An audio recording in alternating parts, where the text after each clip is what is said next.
रहीम Nadreen, हम इस वक्त मौजूद हैं नेशनल असम्बली के बाहर। इस वक्त हमारे साथ मौजूद है जनाब शिबली फराज साहब। उनसे जानते हैं सर जी, इस वक्त सबसे बड़ा इशू है महंगाई का। तो महंगाई ने आवाम का जीना महाल कर रखा है। तो आपकी गवर्नमेंट है इस वक्त, ये महंगाई पे कंट्रोल नहीं कर पा रहे। इमरान खान के दावे बहुत है लेकिन अभी तक कोई अमली इकदाम नहीं नजर आया। देखें जी, दावों की बात नहीं है, ये हकीकत है। अगर आप देखें तो जो कोरोना की वबा आई है उसने पूरी आलमी मईशत को हिला के रख दिया है।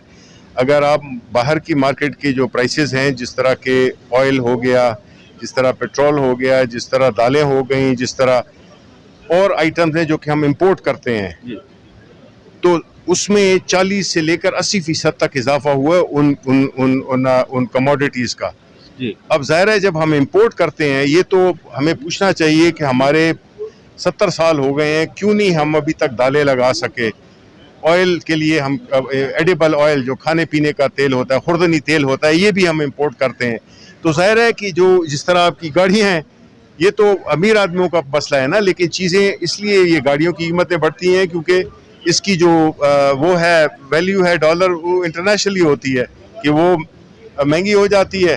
तो ज़ाहिर है कि उसका असर इधर भी करेगा, इधर भी होगा। लेकिन फिर भी इदारों में यही कहा गया है कि इन हालात में जहाँ पे कि लोग एक दूसरे मुल्कों में नहीं जा सकते, आपको पता है पाबंदियाँ हैं कि कई नहीं जा सकती हैं, इन हालात में अल्हम्दुलिल्लाह कि जो कोरोना का जो हमारी जिस तरह से हमारी हुकूमत ने इसको संभाला है, और ख़ास तौर पे गरीब लोगों को जिस तरह के उनको एहसास प्रोग्राम के ज़रिए हम पहुँचे हैं, इस तरह अब ये महंगाई जो है ये तो कोई हमारी क्रिएट करदा नहीं है, ये तो हालात ऐसे हैं। अब सोना था जब हमारी वालिदा की शादी हुई है तो मेरा ख्याल है 100 रुपए का था, अब जो है तो वो 1,30,000 रुपए का तोला है। सर इसको गवर्नमेंट ने कंट्रोल करना है। देखे ना सर, इसको जिस तरह डॉलर है या सोना है, अब डॉलर अगर कंट्रोल होगा तो यकीनी बात है सोना और जो भी महंगाई होती है ना, वो तो गवर्नमेंट की जिम्मेदारी होती है। देखिए, एक तो महंगाई है जो कि ओरिजिनल है, दूसरा है कि माफिया ने जाती खुद साख्ता महंगाई कर रखी है।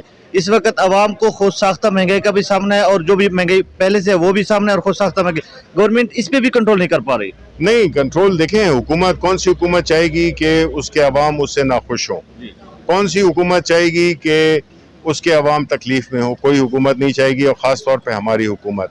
जहाँ तक कि इन चीज़ों का ताल्लुक है, देखें उसकी वजह यह है कि हमने इस मुल्क में डॉलर सस्ता रख के इस मुल्क के साथ सबसे बड़ी ज्यादती की है। इसकी वजह यह है कि जो इम्पोर्ट चीज़ें थी वो आसान थी और जो आप यहाँ पे बनाते थे वो महंगी थी। इसलिए नतीजा ये हुआ कि हमें डॉलर देने पड़ते हैं, और डॉलर को अगर जब हम इंपोर्ट करते हैं तो हमारी करेंसी पे प्रेशर आता है।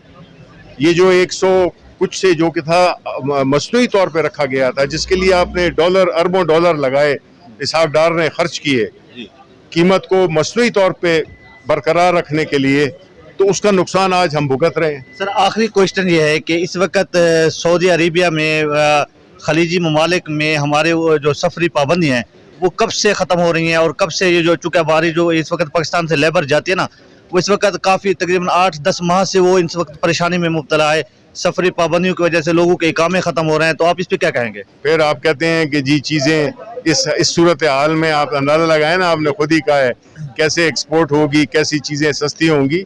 मुश्किलात हैं, पूरी आलमी दुनिया को इस वबा ने अपने घेरे में लिया हुआ है, लेकिन हमारी हुकूमत पूरी कोशिश कर रही है सऊदी हुकूमत हुकाम के साथ बात करने, जितने मिडल ईस्ट में और ममालिक हैं कि जो वर्कर्स हैं उन्होंने जो कंडीशंस लगाई हैं, जो जिन्हें इंजेक्शंस का वो किया है, वो हम तय कर रहे हैं कि वो लगा के, और अपने जो वर्कर्स हैं, बिकॉज यही तो वर्कर्स हैं जो कि हमें ज़र मुबादला भेजते हैं, यही वो लोग हैं जो कि हमारे मुल्क को चला रहे हैं। तो ज़ाहिर है हमारी तो ये टॉप प्रायोरिटी है। ये कब तक मुतवक्के सफरी पाबंदी है सर? नहीं, ये तो अब उससे है, हमारी तो कोशिश है कि जल्द अज जल्द हो जाए।